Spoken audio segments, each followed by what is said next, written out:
Well, here we have a little bit of an improvement.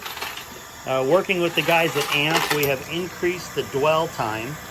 You can see how much longer it's actually sitting in there. And I have a little better system now for making sure the ejected cases go into a pot.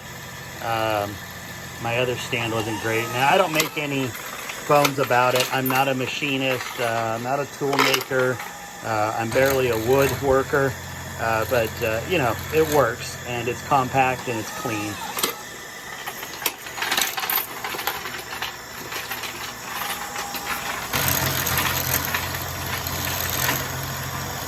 And you can see that because of the friction, the case is actually rotating on its own.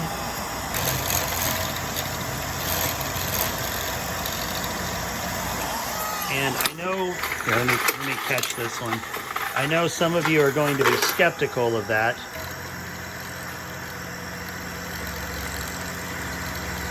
But you can see it's a nice clean edge. It's not, you know, doing anything weird.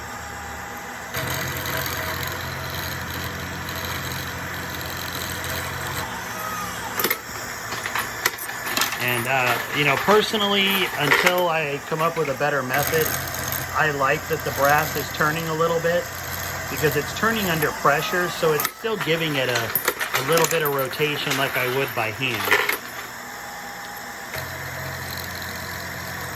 So anyway, we'll come back in a few minutes and see how it all looks. All right, I pulled a piece of brass out. So this is one that was done with the machine. And what I'm going to do here is take it back and run it through by hand, and you can look for a difference. So here is the one that was done by hand. Virtually no difference that you can see here. All right, I've had this running for, I don't know, 40 minutes or so. I just dumped it out, but we've already knocked out that much brass. And you can see here, I know it's hard, but now, I probably do a little more bevel on the outside. You know, the way the Giraud works, it gives you some options. This just happens to be how mine is set up right now. But the point is that it's doing a good job. You can see that bevel inside there.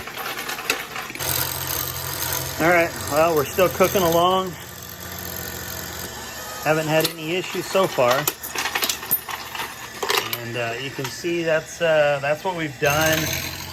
And that's what I still have left to do. This was 981 pieces of brass. So it's just feeding. But here, I pulled out a few. And, you know, this is just a random sampling from inside that tub.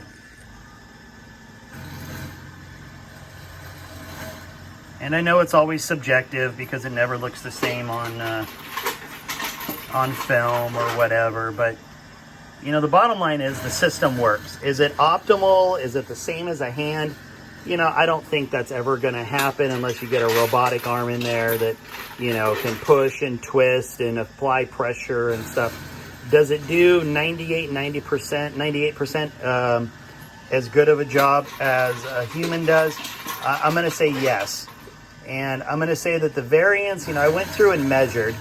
And I did, you know, 6 to 10, I did like 7 or 8 by hand, and then took 7 or 8 that the machine did. Admittedly, the ones that are done by hand are just a little shorter. You know, you can apply a little more pressure. And, you know, the bottom line is we're still in a very kind of proof of concept where I'm still modifying a machine that isn't made to do this kind of thing. In a situation where we had a shell holder that was applying proper pressure and, you know, a few other things that, you know, maybe we'll see in the future. Could we get to the same depth that matches a hand? Yeah, probably. Could we increase the dwell time so that it offset the difference in pressure? Yeah, we can definitely work on that. But the bottom line is it works. Now, the variance between brass when I do it by hand and is, you know, 1.5 to 2 thousandths over 20 or 30 pieces of brass, which that's fine for me. and I had the exact same variance with the running the auto feeder. So the actual variance from brass to brass appears to be the same, or at least really darn close, as doing it by hand. It's really just the overall depth that it's trimming that is different than doing it by hand. But like I said, there's ways that as we move forward with this, can probably offset that. So, I appreciate everybody that's been supportive and excited to see this project. I know the AMP guys, I've been working with them and talking with them on a daily basis right now. And they're very excited about this, obviously. I don't get anything out of this other than helping everybody and trying to create a better system.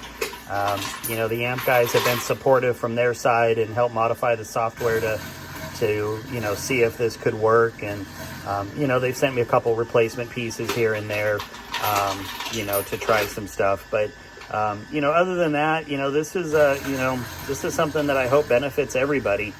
And I know everybody loves their Girauds.